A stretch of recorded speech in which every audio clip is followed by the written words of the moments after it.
देखिए, सीमा से मिलने एक महिला, आखिर ऐसी क्या वजह होती है कि 4-4 बच्चों के साथ, चूंकि हम भी हैं, माँ वो भी है, क्या सही में उसके जीवन में सचिन जो है तिनके का सहारा बना?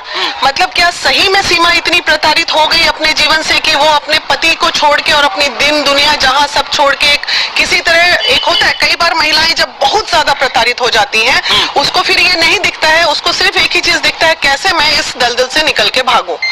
तो क्या वो कारण था? क्या हमारे, या फिर हमारी सरकार का शक का सुई जिस तरफ जा रहा है, आईएसआई, और जिसपे जांच भी चल रही है और बिल्कुल जांच करनी चाहिए, उसके लिए उसके पक्ष में हैं हम लोग। तो एक होता है सामाजिक तौर पे एक मुलाकात करने हम आए थे, चूंकि जांच प्रक्रिया चल रही है तो दरवाजा खोलने के लिए सरकार द्वारा मना किया गया है। नहीं, मुलाकात नहीं हुई है अभी, उसके लिए थाने से परमिशन लेना होगा, उसके बाद ही मिल पाएंगे। देखिए, ये सारी बातें मीडिया में ऑलरेडी चल रही हैं और हमें ये लगता है कि पबजी तो कहीं ना कहीं मैटर है ही, पबजी तो खेला गया, ये भी एक सच्चाई है, इस सच्चाई को सब लोग मान भी रहे हैं।